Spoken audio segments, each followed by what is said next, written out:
നമസ്കാരം. എന്നെ എല്ലാവർക്കും അറിയാലോ, ഞാൻ ഷെറിൻ. ഈ അടുക്കളയുടെ ഒരു മെമ്പറും ഇതിന്റെ ഒരു അഡ്മിനുമാണ് ഞാൻ. നമ്മൾ ഈ അടുക്കളയുടെ 3rd ആനിവേഴ്സറി ആഘോഷിക്കുന്ന ഈ അവസരത്തിൽ എല്ലാവർക്കും ഞാൻ ആശംസകൾ നേരുന്നു. ഒരു കുക്കറി ഷോ ചെയ്യണം എന്ന് എൻ്റെ അടുത്ത് നേരത്തെ പറഞ്ഞായിരുന്നു. പക്ഷെ ഞാനൊരു പ്രൊഫഷണൽ കുക്കല്ലെന്ന് ഞാൻ എപ്പോഴും എടുത്തെടുത്ത് പറയും. ഇപ്പോഴും ഞാൻ പറയുന്നു. എങ്കിലും എനിക്ക് കുക്കിംഗ് ഭയങ്കര ഇഷ്ടമാണ്. അതുകൊണ്ട് ഞാൻ എപ്പോഴും ഓരോരോ സാധനങ്ങൾ ട്രൈ ചെയ്യുകയും കുക്ക് ചെയ്യുകയും കിട്ടുന്ന സമയത്തൊക്കെ ഞാനിതെല്ലാം പരീക്ഷിച്ച് നോക്കുകയൊക്കെ ചെയ്യും. എൻ്റെ ഏറ്റവും വലിയൊരു പാഷനാണ് കുക്കിംഗ് എന്ന് പറഞ്ഞാൽ. എനിക്ക് ഒരുപാട് സമയം ഇതിന് ചിലവഴിക്കാൻ കിട്ടാറില്ല, എന്നാലും കിട്ടുന്ന എല്ലാ സമയവും ഞാൻ അതിന് യൂട്ടിലൈസ് ചെയ്യും. അപ്പോൾ ഈ ആഘോഷ പരിപാടികൾ ഏറ്റവും ഭംഗിയാക്കണമെന്ന് അഡ്മിൻസായ ഞങ്ങൾക്ക് എല്ലാവർക്കും വളരെ ആഗ്രഹമുണ്ട്. അതുപോലെ എനിക്കും അത് ഭയങ്കര ഒരു ഇതാണ്. ഞാനതുകൊണ്ട് വിചാരിച്ചു എന്തെങ്കിലും ഒരു ഐറ്റം ചെയ്യണം എന്ന് വിചാരിച്ചു. അപ്പം പെട്ടെന്ന് ചെയ്യാൻ പറ്റുന്ന ഒരു സാധനം. ഞാൻ വളരെ ബിസി ആയിട്ടുള്ളൊരു വ്യക്തിയാണ്. അത് എന്നെ അടുത്തറിയാവുന്ന എല്ലാവർക്കും അറിയാം. അപ്പം പെട്ടെന്ന് ചെയ്യാൻ പറ്റുന്ന ഒരു സാധനമാണ്. എനിക്ക് എപ്പോഴും എൻ്റെ ബിസി ലൈഫിൽ ഞാൻ എപ്പോഴും നോക്കുമ്പോൾ എനിക്കൊരു ഗസ്റ്റ് വരുവാണെന്നുണ്ടെങ്കിൽ 5 minutes 10 minutes സമയത്തിനകത്ത് എന്ത് പെട്ടെന്ന് ഉണ്ടാക്കാൻ പറ്റും എന്നുള്ളൊരു ഇത് ഞാൻ എപ്പോഴും ആലോചിക്കാറുണ്ട്.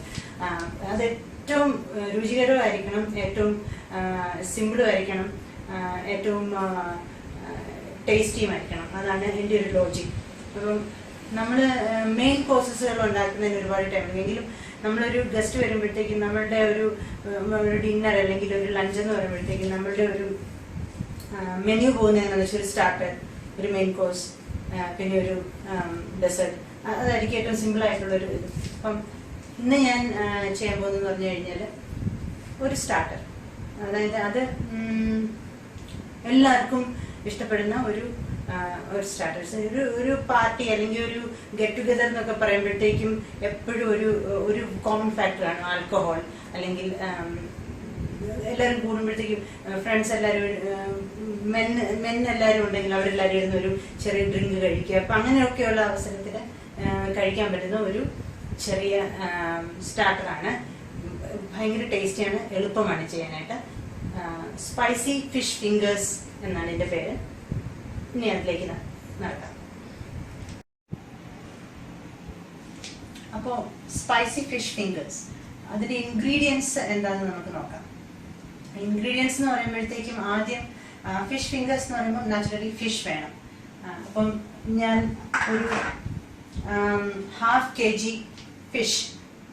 ഫിഷ് ഫിംഗേഴ്സ് എന്ന് പറയുന്നത് ബിക്കോസ് അതിനെ ഞാൻ ഫിംഗേഴ്സ് പോലെ നീളത്തിൽ ഇങ്ങനെ അരിഞ്ഞിരിക്കുന്നതുകൊണ്ടാണ്. അപ്പോൾ ഈ ഫിഷ് ഫിംഗേഴ്സ് ഞാൻ ഒരു 1 tablespoon ജിഞ്ചർ ഗാർലിക് പേസ്റ്റും 1 teaspoon പെപ്പർ പൗഡറും ഇനഫ് സോൾട്ടും കുറച്ച് ലൈം ജ്യൂസ്, ഒരു 1 tablespoon ലൈം ജ്യൂസും കൂടെ ചേർത്ത് മാരിനേറ്റ് ചെയ്ത് വെച്ചിരുന്നു. അത് സാധാരണ ഇത് ഓവർനൈറ്റ് മാരിനേറ്റ് ചെയ്ത് വെക്കുകയാണെങ്കിലാണ് ഏറ്റവും ടേസ്റ്റി. അപ്പം എനിക്കിത് ഈ ഷോ ചെയ്യണമെന്ന് അറിയാവുന്നത് കാരണം ഞാനിത് നേരത്തെ മാരിനേറ്റ് ചെയ്ത് വെച്ചിരുന്നു. അല്ല, ഒരു 20 minutes മാരിനേറ്റ് ചെയ്യാൻ കിട്ടിയാലും മതി. അപ്പം അതാണ് നമ്മുടെ ഫിഷ്. പിന്നെ ഇത് ഞാൻ ഒരു 1/2 cup വീറ്റ് ഫ്ലോർ അല്ലെങ്കിൽ ഗോതമ്പ് പൊടി, അതിൻ്റെ കൂടെ ഒരു 1/2 teaspoon സോൾട്ടും പിന്നെ വൈറ്റ് പെപ്പർ പൗഡർ. അത് ഓപ്ഷണൽ, അത് ഇട്ടില്ലെങ്കിലും കുഴപ്പമില്ല. ഞാൻ ഇട്ടു, കാരണം ഞാനിത് സ്പൈസി ആയിട്ട് ഉണ്ടാക്കുന്നു എന്നുള്ളത് കാരണം ഞാൻ ഇച്ചിരി പെപ്പർ പൗഡറും കൂടി ഇട്ടു. അപ്പം അതിനെ നമ്മൾ നന്നായിട്ട് മിക്സ് ചെയ്യാനായിട്ട് ഒരു സീവിനകത്ത് ഇട്ടിട്ട് ജസ്റ്റ് ഒന്ന് സീവ് ചെയ്യുക. മിക്സ് ചെയ്ത് അപ്പോൾ അത് ശരിക്കും മിക്സ് ആകും. അത് നമ്മൾ റെഡിയാക്കി. ഇത് നമ്മുടെ ബാറ്റർ നമ്മൾ ഫിഷ് മാരിനേറ്റ് ചെയ്ത ഫിഷ് നമ്മൾ റോൾ ചെയ്യാനുള്ളൊരു സാധനമാണ്. അപ്പം അത് റെഡിയായി. പിന്നെ ഇത് 2 മുട്ട ബീറ്റ് ചെയ്തതാണ്. അപ്പം ഇത് ബേസിക്കലി ഇത് നമ്മളൊരു കട്ട്ലറ്റ് ഉണ്ടാക്കുന്നതിൻ്റെ ലോജിക്കാണ് ഇതിന്. അപ്പം സാധാരണ ചെയ്യുന്ന തൊട്ട് കട്ട്ലറ്റ് ആണെങ്കിൽ ആ പാറ്റീസ് നമ്മൾ റെഡിയാക്കി വെച്ചിട്ട് അതിനെ എഗ്ഗിനകത്ത് ഡിപ്പ് ചെയ്ത് അതിനെ ഒരു ഇതിനകത്ത് റോൾ ചെയ്ത് ഒക്കെ ചെയ്യുന്നു എന്ന് പറയുന്ന തൊട്ട് ആ സെയിം പ്രൊസീജിയറാണ്. പിന്നെ ഇത് ഞാൻ കുറച്ച് ഫ്ലേക്സ് പൊടിച്ചു വെച്ചിരിക്കുന്നത്, റസ്ക് പൊടിച്ചത് അല്ലെങ്കിൽ ബ്രെഡ് ക്രംസ് ആണെങ്കിലും നമുക്ക് യൂസ് ചെയ്യാം.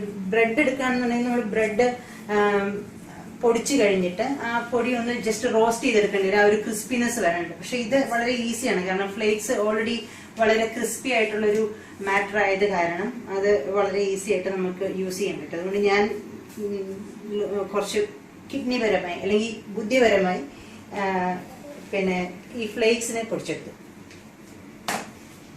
ഇത് ഈ നമ്മൾ ഫിഷ് ഫിംഗേഴ്സ് വറുത്ത് കഴിഞ്ഞിട്ട് പിന്നെ അതിന് ഒരു കോട്ടിങ് അല്ലെങ്കിൽ അതിനൊരു സ്പൈസി ഒരു ടേസ്റ്റ് വരുത്താൻ വേണ്ടിയിട്ട് നമ്മൾ യൂസ് ചെയ്യുന്ന ഒരു ബേസ് ആണിത്. അപ്പൊ ഇത് ഞാൻ ഈ ഡിഷ് എന്ന് പറയുന്നത് ഒരു ഫ്യൂഷൻ ആണെന്ന് വേണമെങ്കിൽ പറയാം. കാരണം സാധാരണ ഫിഷ് ഫിംഗർ എന്ന് പറഞ്ഞു കഴിഞ്ഞാൽ അതൊരു വെസ്റ്റേൺ ഡിഷ് എന്ന് വേണം പറയാൻ.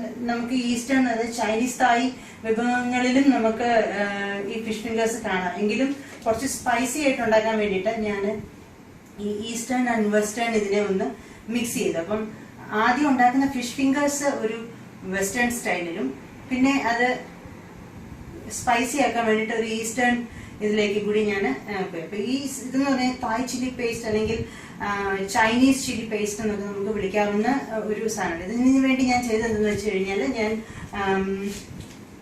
നമ്മുടെ കാശ്മീരി ചില്ലി അത് ഒരു 10-12 എണ്ണം, കൊച്ചുള്ളി ഒരു 8-10 എണ്ണം, പിന്നെ നിങ്ങൾ ചിരിക്കും എന്നാലും ഇതതിൻ്റെ ഒരു ഇൻഗ്രീഡിയൻ്റ് ആണ്, നെത്തോലി ഡ്രൈ, അതൊരു 1 ടേബിൾ സ്പൂൺ. അതിനും കൂടി ഞാൻ വിനീഗറിനകത്ത് സോക്ക് ചെയ്ത് വെച്ചിട്ട് അതിനെ പേസ്റ്റ് ചെയ്തെടുത്തതാണ് ഈ ചില്ലി പേസ്റ്റ്. അപ്പൊ ഇത് ഞാൻ നേരത്തെ പേസ്റ്റ് ചെയ്ത് വെച്ചിരുന്നു. സാറിന് നമ്മൾ എപ്പോഴും കുക്കിംഗ് ഒക്കെ ചെയ്യാറുള്ളത് കാരണം, ഡിഷസ് ഒക്കെ ഉണ്ടാക്കാറുള്ളത് കാരണം ഇതുപോലത്തെ സാധനങ്ങൾ തയ്യാറാക്കി നമ്മൾ വെക്കുന്നത് എപ്പോഴും നല്ലതാണ്. ഞാൻ അങ്ങനെ ചെയ്ത് വെക്കാറുണ്ട്. അപ്പൊ ഇത് ഞാൻ അങ്ങനെ ചെയ്ത് വെച്ചിരുന്ന ഒരു പേസ്റ്റ് ആണ്. ഇല്ല അത് നമ്മുടെ കയ്യിൽ റെഡി ആയിട്ടില്ല എന്നുണ്ടെങ്കിൽ നമുക്കത് നേരത്തെ തന്നെ സോക്ക് ചെയ്ത് വെച്ചിട്ട് ഒരു 1 hour സോക്ക് ചെയ്തിട്ട് നമുക്കത് ചെയ്യാവുന്നതാണ്. അപ്പൊ ഇതിനകത്ത് വന്നിരിക്കുന്നത് പിരിയമുളക് അല്ലെങ്കിൽ കാശ്മീരി ചില്ലി ഒരു 10 എണ്ണം അല്ലെങ്കിൽ ഒരു 12 എണ്ണം, ഒരു കൊച്ചുള്ളി ഒരു 10 എണ്ണം, 1 ടേബിൾ സ്പൂൺ ഡ്രൈ നെത്തോലി, ഇതെല്ലാം കൂടി ഒരു 1/2 കപ്പ് വിനീഗറിനകത്ത് സോക്ക് ചെയ്തിട്ട് അതിനെ പേസ്റ്റ് ചെയ്തതാണ് ഇത്. പിന്നെ സോട്ടയ്ക്ക് സോട്ട ചെയ്യാൻ വേണ്ടിയിട്ടാണ് ഈ സാധനം. അപ്പൊ ഇത് ഗാർലിക്, ചോപ്പ് ചെയ്ത ഗാർലിക്കും ഈ ചില്ലി പേസ്റ്റും സോട്ട ചെയ്ത് അതിന്റെ കൂടെ ഈ വറുത്ത ഫിഷ് ഫിംഗേഴ്സിനെ ഇട്ട് അത് ടോസ് ചെയ്ത് അതിന്റെ കൂടെ ചോപ്പ് ചെയ്തിരിക്കുന്ന സ്പ്രിംഗ് അനിയൻ അല്ലെങ്കിൽ ചൈവ്സ് അത് ഇട്ട് ടോസ് ചെയ്ത് എടുക്കുക. ഇത്രേ ഉള്ളൂ ഇതിന്റെ പ്രിപ്പറേഷൻ. അപ്പൊ ഇനി നമ്മൾ ഇതെങ്ങനെ കുക്ക് ചെയ്യുന്നു എന്ന് നോക്കാം.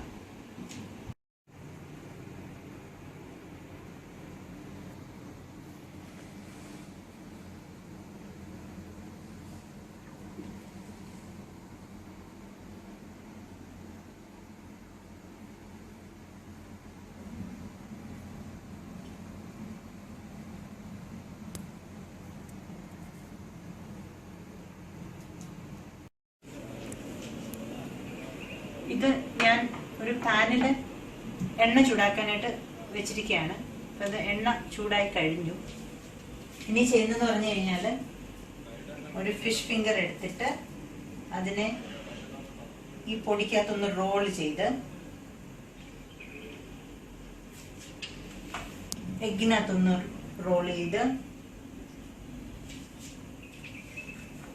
ഫ്ലേക്സിനകത്തോട്ടൊന്ന് റോൾ ചെയ്ത്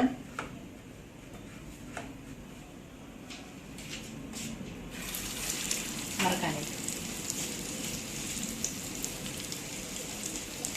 സെയിം രീതിയിൽ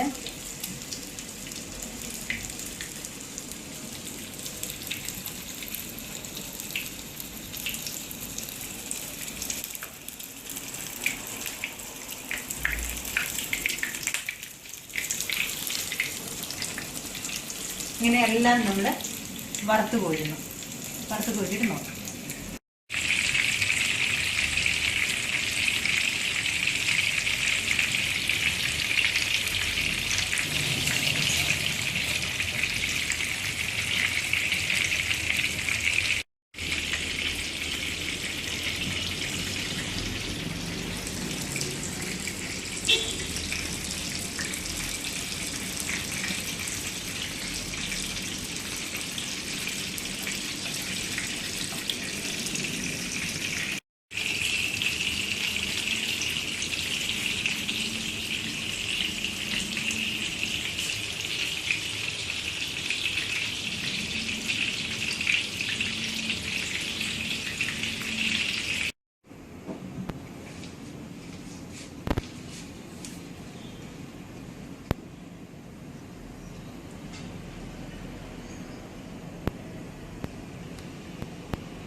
2 ടേബിൾ സ്പൂൺ എണ്ണ,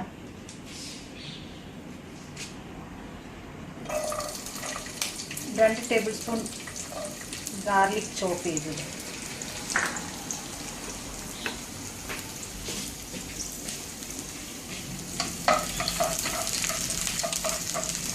അതൊന്ന് മൂക്കട്ടെ.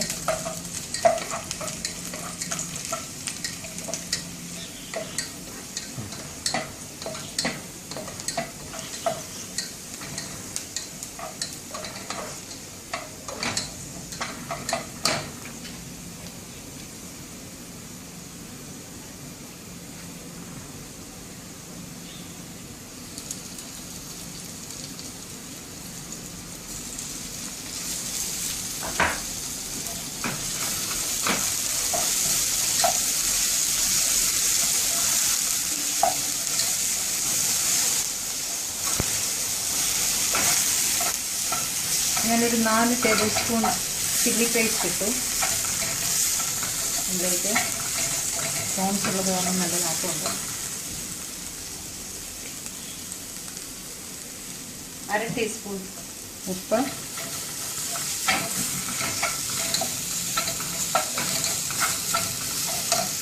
എണ്ണ തെളിയട്ടെ.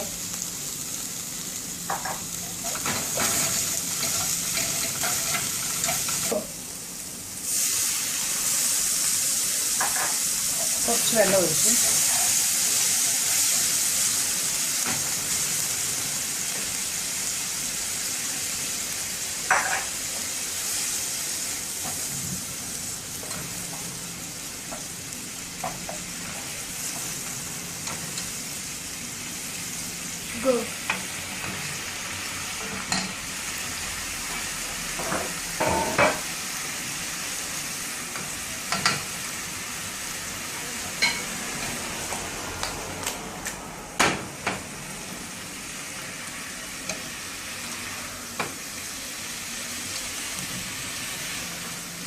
ഇത് മിക്സ് ആയി കഴിഞ്ഞാൽ നമ്മുടെ സ്റ്റാർട്ടർ റെഡിയായി.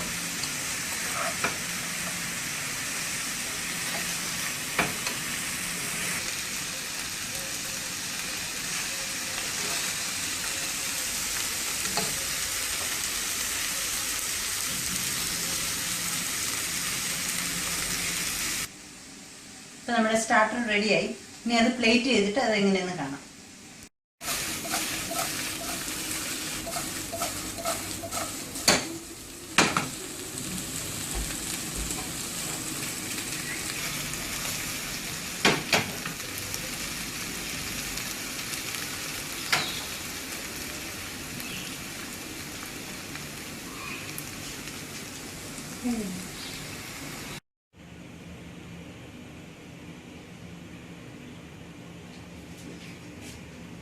അപ്പോൾ ഇതാണ് സ്പൈസി ഫിഷ് ഫിംഗേഴ്സ്. എളുപ്പം ചെയ്യാവുന്നതാണ്. എനിക്ക് തോന്നുന്നു ഞാനിതിങ്ങനെ ഡീറ്റെയിൽഡ് ആയിട്ട് പറയുകയും ചെയ്ത് കാണിക്കുകയൊക്കെ ചെയ്യുന്നത് കൊണ്ടാണ് ഇത്രയും ടൈം കൺസ്യൂമിങ്. അല്ലാന്നുണ്ടെങ്കിൽ ഇത് ഇത്രയും ടൈമൊന്നും എടുക്കത്തില്ല, വളരെ വേഗം ചെയ്യാവുന്നതാണ്. ആകെപ്പാടെ നമുക്ക് ഈ ചില്ലി പേസ്റ്റും ഇങ്ങനെയുള്ള സാധനങ്ങളൊക്കെ നമ്മൾ നേരത്തെ തന്നെ ഒന്ന് കരുതി വെക്കണം എന്നുള്ളത് മാത്രമേ ഉള്ളൂ. അപ്പോൾ ഇത് നിങ്ങളെല്ലാവരും ചെയ്ത് നോക്കണം. എല്ലാവർക്കും ഇഷ്ടപ്പെടുമെന്ന് എനിക്കറിയാം. എന്നിട്ട് അതിൻ്റെ അഭിപ്രായവും പറയണം. അപ്പോൾ ചില്ലി ഫിഷ് ഫിംഗേഴ്സ്.